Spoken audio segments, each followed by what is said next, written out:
विधान सभा हल्का Phagwara विखों post matric scholarship के हक के धरना मुजाहरा किया जा रहा, क्योंकि पिछले दिनों तो जो स्टूडेंट्स ने फगवाड़ा में एडमिशन नहीं देंगे, जे पुराने स्टूडेंट एडमिशन की मंग की जा रही है और जिन्होंने डिग्रियां कर चुके हैं उन्होंने डिग्रियां नहीं दी जा रही। इस करके जो बहुजन समाज का भविख है स्टूडेंट वो बड़े परेशान है। उन्होंने इंसाफ दिलाने अज फगवाड़ा विखे बहुजन समाज पार्टी को धरना प्रदर्शन रखा गया और यह धरना प्रदर्शन लगातार चलेगा जब तक बच्चों को दाखला नहीं मिलता, उन्होंने फीसा मंगनियां बंद नहीं की जाती। सो सब नूं बेनती है कि इस धरने को सफल करने में वध तो वध सहयोग करो। जय भीम, जय भारत। जय भीम, जय भारत, जय गुरुदेव, धन गुरुदेव। साथियों, अज जो बहुजन समाज पार्टी वालों अणमिथे समय लिए जो फगवाड़े अंदर धरना लगाया जा रहा, उसके तहत क्योंकि GNA यूनीवर्सिटी हो गया, LPU यूनीवर्सिटी हो गया, RMT कॉलेज हो गया, कमलहरू कॉलेज हो गया, इतों बच्चों को इन्ना तंग परेशान किया जा रहा। ਜਾਂ ਤਾਂ ਉਹਨਾਂ ਦੇ ਜੋ 5th ਸੈਮ 'ਚ ਪੜ੍ਹਦਾ ਆ ਉਹਨੂੰ ਕਹਿੰਦੇ ਕਿ ਤੇਰਾ ਅਗਲੇ ਸਮੈਸਟਰ ਦੇ ਪੇਪਰ ਤਾਂ ਦਵਾਉਣੇ ਆ ਜੇ ਤੂੰ ਫੀਸ ਪੂਰੀ ਦਊਂਗਾ। ਹਾਲਾਂਕਿ ਜਿਹੜੀ ਫੀਸ ਆ ਰਹੀ ਆ ਭਾਰਤ ਸਰਕਾਰ ਤੇ ਪੰਜਾਬ ਸਰਕਾਰ ਨੇ ਦੇਣੀ ਹੈ। ਇਸੇ ਤਹਿਤ ਜਿਹੜੀ GNA ਯੂਨੀਵਰਸਿਟੀ ਆ ਉਹਨੇ ਬੱਚਿਆਂ ਦੇ ਪੇਪਰ ਹੀ ਨਹੀਂ ਪਾਏ ਤੇ ਇੱਥੋਂ ਦਾ ਜਿਹੜਾ ਪ੍ਰਸ਼ਾਸਨ ਆ ਇੰਨਾ ਨਕੰਮਾ ਪ੍ਰਸ਼ਾਸਨ ਆ ਤਾਂ ਕਪੂਰਥਲਾ DC ਇੰਨੇ ਉਹ ਗੂੜੀ ਨਹੀਂ ਸੁੱਤੇ ਹੈਗਾ ਕਿ ਉਹਨਾਂ ਨੂੰ ਸਾਡੇ ਅਧਿਕਾਰਾਂ ਦਾ ਪਤਾ ਨਹੀਂ ਲੱਗ ਰਿਹਾ ਕਿ ਮਹੀਨੇ ਡੇਢ ਮਹੀਨੇ ਤੋਂ ਬੱਚੇ ਖਰਾਬ ਹੋ ਰਹੇ ਆ। ਤਾਂ ਸਾਰੇ ਜਿਹੜੇ ਮਿਲੀ ਭੁਗਤ ਕਰਕੇ ਇਹ ਜਿਹੜੇ कारपोरेट घरानिਆਂ ਦੀ कठपुतली बना के ਜਿਹੜਾ ਸਾਡੇ ਹੱਕਾਂ ਦੇ ਡਾਕਾ ਮਾਰਨ ਲਈ ਬੈਠੇ ਹੋਏ ਆ। ਪਰ ਅਸੀਂ ਤਸੀਹਾ ਕਰ ਲਿਆ ਕਿ ਜਦੋਂ ਤੱਕ ਜਿਹੜੇ ਆ ਸਾਡੇ ਅਧਿਕਾਰ ਸਾਨੂੰ ਨਹੀਂ ਮਿਲਦੇ, ਹਰ ਇੱਕ ਬੱਚੇ ਨੂੰ ਉਸ ਦਾ ਅਧਿਕਾਰ ਨਹੀਂ ਮਿਲਦਾ, ਅਸੀਂ ਅਣਮਿੱਥੇ ਸਮੇਂ ਲਈ ਇੱਥੇ ਬੈਠੇ ਰਵਾਂਗੇ। ਇਸੇ ਤਰ੍ਹਾਂ ਜਿਹੜੀ ਬਹੁਜਨ ਸਮਾਜ ਪਾਰਟੀ ਸਰਦਾਰ ਜਸਵੀਰ ਸਿੰਘ ਗੜੀ ਵਿੱਚ ਅਗਵਾਈ ਦੇ ਹੇਠ ਜਿਹੜੀ ਪੰਜਾਬ ਦੇ ਅੰਦਰ ਲਹਿਰ ਖੜੀ ਕੀਤੀ ਆ, ਉਹਦਾ ਇਹ ਨਤੀਜਾ ਆ ਕਿ ਜਿਹੜਾ ਕਾਂਗਰਸ ਨੇ ਇੱਕ ਨਵਾਂ ਲੋਲੀਪੌਪ ਜਿਹੜਾ ਅਖਬਾਰ ਵਿੱਚ ਦੇਤਾ ਕਿ ਜਿਹੜੀ ਅਸੀਂ ਪੋਸਟ ਮੈਟ੍ਰਿਕ ਸਕਾਲਰਸ਼ਿਪ ਲਈ ਇਹ ਜਿਹੜਾ ਅਸੀਂ ਬੰਡ ਜਾਰੀ 2021-22 ਸੈਸ਼ਨ ਤੋਂ ਕਰਾਂਗੇ, ਪਰ ਜਿਹੜਾ 2021 ਦਾ ਸੈਸ਼ਨ ਆ ਉਹਦਾ ਕੌਣ ਦੇਖੂਗਾ। ਇਸ ਲਈ ਇਹ ਲੋਕਾਂ ਨੂੰ ਸਾਡੇ ਸਮਾਜ ਨੂੰ ਗੁੰਮਰਾਹ ਕਰਨ ਦੀ ਇਹ ਤਾਕਤ ਤੇ ਫਗਵਾੜੇ ਦੇ ਅੰਦਰ ਅਸੀਂ ਬੱਚਿਆਂ ਦਾ ਧੱਕਾ ਬਿਲਕੁਲ ਨਹੀਂ ਹੋਣ ਦਿਆਂਗੇ।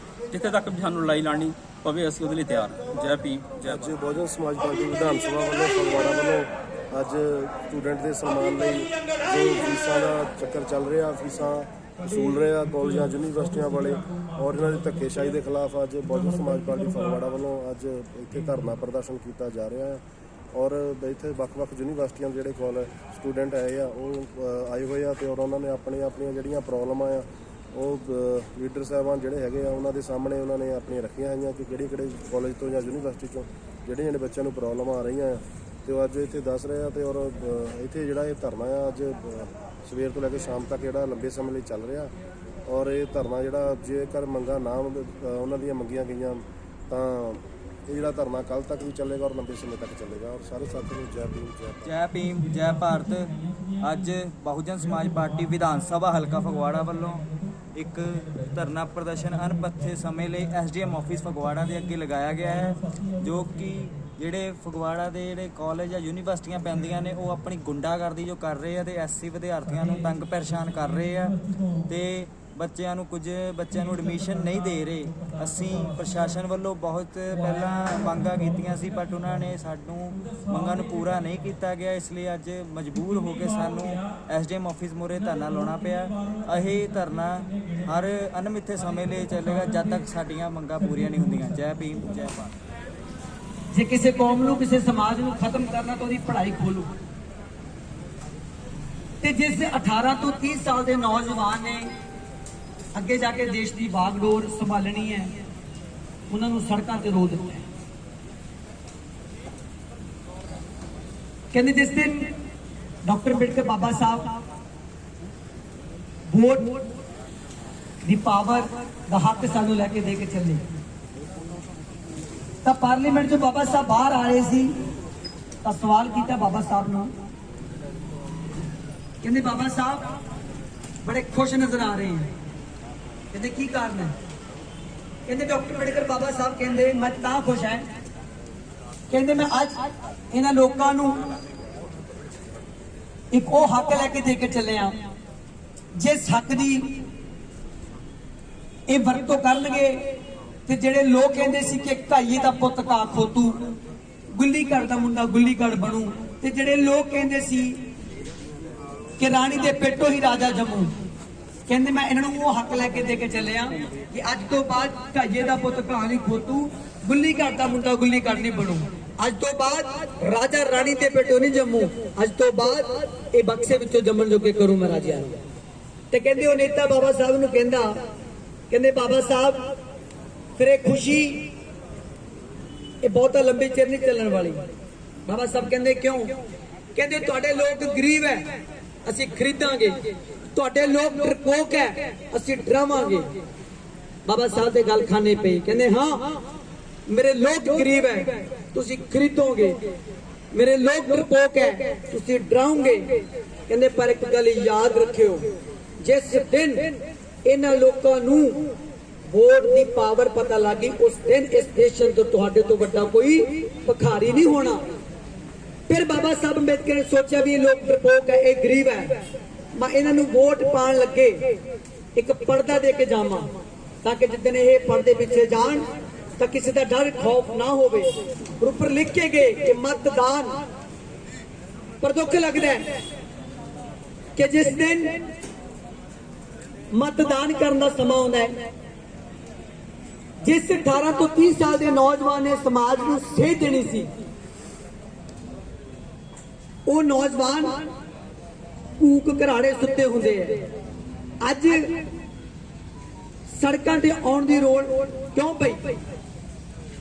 ਕਿਉਂਕਿ 18 ਤੋਂ 30 ਸਾਲ ਦਾ ਮੁੰਡਾ ਜਾਂ ਸਾਡੀ ਭੈਣ ਜਿਹੜਾ ਨੈਟ 199 ਤੋਂ ਸ਼ੁਰੂ ਕਰਕੇ ਅੱਜ 650 ਰੁਪਏ ਤੇ ਜਾ ਕੇ ਖੜਾ ਹੈ, ਤੇ ਜੇ ਉਹਨਾਂ ਨੇ ਆਉਣ ਵਾਲੇ ਸਮੇਂ ਵਿੱਚ ਉਹ ਨੈਟ 1000 ਰੁਪਏ ਦਾ ਵੀ ਕਰਤਾ ਤਾਂ ਸਾਡੀ ਮਜਬੂਰੀ ਇਦਾਂ ਦੀ ਬਣੀ ਹੈ ਕਿ ਅਸੀਂ 1000 ਰੁਪਏ ਦਾ ਨੈਟ ਵੀ ਪਵਾਵਾਂਗੇ। ਔਰ ਜਿਨ੍ਹਾਂ ਨੇ ਪੜ੍ਹਾਈ ਤੇ ਫੋਕਸ ਕਰਨਾ ਸੀ, ਜਿਨ੍ਹਾਂ ਨੇ ਆਉਣ ਵਾਲੇ ਸਮਾਜ ਦੀ ਬਾਹ ਫੜਨੀ ਸੀ, ਉਹਨਾਂ ਲੋਕਾਂ ਨੂੰ Facebook, WhatsApp, TikTok, Insta, PUBG ਨੇ ਮਾਰ ਲਿਆ। ਤੇ ਅੱਜ ਦੇਸ਼ ਦਾ ਤਾਣਾ ਬਾਣਾ ਹੈ, ਹਰ ਵਰਗ ਰੋਡ ਤੇ ਹੈ, ਹਰ ਵਰਗ ਸੜਕ ਤੇ ਅੰਦੋਲਨ ਕਰ ਰਿਹਾ ਹੈ। ਪਰ ਇਸ ਸਿਸਟਮ ਨੂੰ ਕਿੰਨਾ ਹੱਥ ਦਿੱਤਾ ਲੋਕਾਂ ਨੇ, ਕਿੰਨਾ ਨਹੀਂ ਦਿੱਤਾ? ਕਿਉਂਕਿ ਪੜ੍ਹੇ ਲਿਖੇ ਸਮਾਜ ਨੇ ਆਪ ਤੋਂ ਥੱਲੜੇ ਦੀ ਬਾਹ ਨਹੀਂ ਫੜੀ। ਸਾਡੀ ਹਮੇਸ਼ਾ ਹੀ ਪ੍ਰਸ਼ਾਸਨ ਨੂੰ ਇਹ ਮੰਗ ਹੁੰਦੀ ਹੈ, ਬੇਨਤੀ ਹੁੰਦੀ ਹੈ ਕਿ ਸਾਡੀ ਲੜਾਈ ਜਿਹੜੀ ਪ੍ਰਸ਼ਾਸਨ ਨਾਲ ਨਹੀਂ ਹੈਗੀ, ਸਾਡੀ ਲੜਾਈ ਕਿਸੇ ਵਿਅਕਤੀ ਵਿਸ਼ੇਸ਼ ਨਾਲ ਨਹੀਂ ਹੈਗੀ, ਸਾਡੀ ਲੜਾਈ ਸਿਰਫ ਤੇ ਸਿਰਫ ਸਿਸਟਮ ਦੇ ਖਿਲਾਫ ਹੈ। ਜਿਹੜੇ ਲੋਕ ਇਹਨਾਂ ਲੋਕਾਂ ਨੂੰ ਵੋਟਾਂ ਦੇ ਵੇਲੇ ਭਰਮਾਂ ਚ ਪਾ ਕੇ ਲਾਲਚ ਦੇ ਕੇ ਜਿਹੜੇ ਵਾਅਦੇ ਕਰਕੇ ਜਾਂਦੇ ਆ, ਉਹਨਾਂ ਨੇਤਾਵਾਂ ਨੂੰ, ਉਹਨਾਂ ਸਰਕਾਰ ਦੇ ਆਗੂਆਂ ਨੂੰ ਬੇਨਤੀ ਹੈ ਕਿ ਇਹ ਜਿਹੜੇ ਲੋਕ ਆਪਣਾ ਕਰਕੇ ਖਾਣ ਵਾਲੇ ਲੋਕ ਹੈ, ਇਹਨਾਂ ਦੀ ਪੜ੍ਹਾਈ ਨੂੰ ਉਹ ਪੋਸਟ ਮੈਟ੍ਰਿਕ ਜਿਹੜਾ ਘਪਲਾ ਹੈ, ਇਹ ਜਿਹੜੇ ਐਡਮਿਸ਼ਨਾਂ, ਇਹਨਾਂ ਦੇ ਦਾਖਲੇ, ਜਿਹੜੇ ਸਰਟੀਫਿਕੇਟ ਹੈ, ਉਹਨੂੰ ਲਾਗੂ ਕਰਵਾ ਦਿਓ।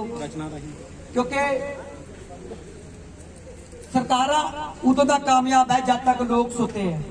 ਯਾਦ ਕਰਿਓ, ਸਰਕਾਰਾਂ ਉਦੋਂ ਦਾ ਕਾਮਯਾਬ ਹੈ ਜਦ ਤੱਕ ਲੋਕ ਸੁੱਤੇ ਹੈ। ਜਦੋਂ ਲੋਕ ਖੜੇ ਹੋ ਜਾਣ, ਜਦੋਂ ਲੋਕ ਜਾਗ ਪੈਣ, ਫਿਰ ਅੰਦੋਲਨ ਹੁੰਦਾ ਹੈ। ਤੇ ਜਦੋਂ ਅੰਦੋਲਨ ਦਾ ਭਾਂਬੜ ਬਲਦਾ ਹੈ ਤਾਂ ਫਿਰ ਦੂਰ ਦੂਰ ਤੱਕ ਅੰਗਿਆਰੇ ਨਿਕਲਦੇ ਆ। ਤੇ ਖਾਸ ਕਰਕੇ ਜਦੋਂ ਵੀ ਕੋਈ ਅੰਦੋਲਨ ਪੰਜਾਬ ਤੋਂ ਛੜਿਆ ਨਾ, ਤਾਂ ਦਿੱਲੀ ਪਾਰਲੀਮੈਂਟ ਦੇ ਪਾਵੇ ਹਿੱਲੇ ਆ। ਉਦੋਂ ਜਦੋਂ ਪੰਜਾਬ 'ਚ ਕੋਈ ਅੰਦੋਲਨ ਛਿੜਿਆ ਤਾਂ ਦਿੱਲੀ ਪਾਰਲੀਮੈਂਟ ਦੇ ਪਾਵੇ ਹਿੱਲੇ ਆ।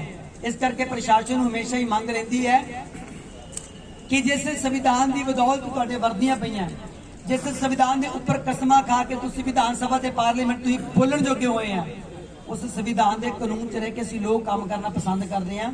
ਤੇ ਤੁਹਾਨੂੰ ਮੰਗ ਇਹੀ ਹੈ ਕਿ ਇਹਨਾਂ ਲੋਕਾਂ ਨੂੰ ਨਾ ਸਤਾਇਆ ਜਾਵੇ, ਜਿਹੜੇ ਨੌਜਵਾਨ ਵਰਗ ਹੈ, ਕਿਉਂਕਿ ਅੱਕੇ ਬੈਠੇ ਆ। ਤੇ ਜੇ ਕਿਤੇ ਅੱਕਿਆਪਨ ਸਿਰ ਤੋਂ ਦਿਮਾਗ ਤੇ ਚੜ ਗਿਆ, ਹਲੇ ਤਾਂ ਦਿਲ ਤੋਂ ਦੁਖੀ ਆ, ਜੇ ਦਿਮਾਗ ਤੋਂ ਦੁਖੀ ਹੋ ਗਏ ਫਿਰ ਔਖਾ ਹੋ ਜਾਣਾ।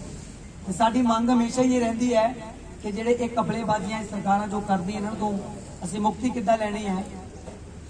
ਤੇ ਰਚਨਾ ਛੋਟੀ ਜੀ ਤੁਹਾਡੇ ਨਾਲ ਸਾਂਝੀ ਕਰਨੀ ਹੈ ਕਿ ਜਦੋਂ ਕੁਰਸੀ ਉੱਤੇ ਬੈਠਾ ਹਾਕਮ ਅੰਨਾ, ਕਾਣਾ, ਬੋਲਾ, ਗੁੰਗਾ ਹੋ ਜਾਵੇ, ਫਿਰ ਲੋਕ ਨਾ ਬੋਲਣ ਹੱਥ ਫੜੀਆਂ। ਤੁਸੀਂ ਵੈਸੇ ਡਾਕਟਰ ਅੰਬੇਡਕਰ ਬਾਬਾ ਸਾਹਿਬ ਕਹਿ ਕੇ ਕਹਿੰਦੇ ਲੱਖਾਂ ਤਲਵਾਰਾਂ ਜਿੰਨੀ ਤਾਕਤ ਇੱਕ ਕਲਮ ਵਿੱਚ ਹੁੰਦੀ ਹੈ।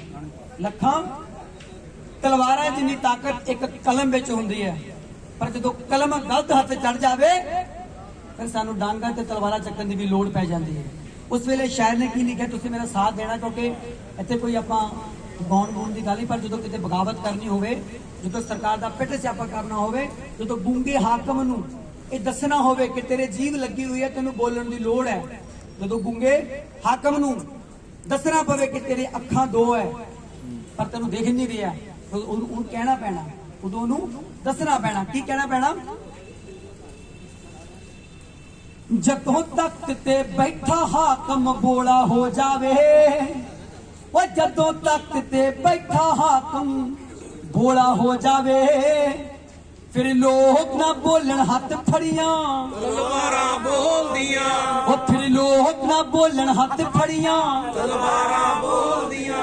ਜਦੋਂ ਤੱਕ ਤੇ ਬੈਠਾ ਹਾਕਮ ਗੂੰਗਾ ਹੋ ਜਾਵੇ, ਉਹ ਜਦੋਂ ਤੱਕ ਤੇ ਬੈਠਾ ਹਾਕਮ ਗੂੰਗਾ ਹੋ ਜਾਵੇ, ਫਿਰ ਲੋਕ ਨਾ ਬੋਲਣ ਹੱਥ ਫੜੀਆਂ ਤਲਵਾਰਾਂ ਬੋਲਦੀਆਂ, ਉਹ ਫਿਰ ਲੋਕ ਨਾ ਬੋਲਣ ਹੱਥ ਫੜੀਆਂ ਤਲਵਾਰਾਂ ਬੋਲਦੀਆਂ। ਉਹ ਫਿਰ ਲੋਕ ਨਾ ਬੋਲਣ ਹੱਥ ਫੜੀਆਂ ਤਲਵਾਰਾਂ ਬੋਲਦੀਆਂ। ਉਹ ਨੌਕਰੀਆਂ ਲਈ ਮੰਤਰੀਆਂ ਦੇ ਚੈੱਕ ਜ਼ਰੂਰੀ ਨੇ, ਉਹ ਨੌਕਰੀਆਂ ਲਈ ਮੰਤਰੀਆਂ ਦੇ ਚੈੱਕ ਜ਼ਰੂਰੀ ਨੇ, ਉਹ ਡਿਗਰੀ ਨਾ ਹੁਣ ਚੱਲੇ ਇੱਥੇ ਚੈੱਕ ਜ਼ਰੂਰੀ ਨੇ, ਉਹ ਡਿਗਰੀ ਨਾ ਹੁਣ ਚੱਲੇ ਇੱਥੇ ਚੈੱਕ ਜ਼ਰੂਰੀ ਨੇ, ਜਾਂ ਫਿਰ ਵੱਖਰਾ ਤੰਤ ਤੇ ਲੱਗੀਆਂ ਲਿਸ਼ਕਾਂ ਨੇ, ਉਹ ਅਫਸਰ ਸ਼ਾਹੀ ਵਿੱਚ ਪਈਆਂ ਵੰਗਾਰਾਂ ਬੋਲਦੀਆਂ। ਜਦੋਂ ਤੱਕ ਤੇ ਬੈਠਾ ਹਾਕਮ ਅੰਨਾ ਹੋ ਜਾਵੇ, ਉਹ ਜਦੋਂ ਤੱਕ ਤੇ ਬੈਠਾ ਹਾਕਮ ਗੂੰਗਾ ਹੋ ਜਾਵੇ, ਫਿਰ ਲੋਕ ਨਾ ਬੋਲਣ ਹੱਥ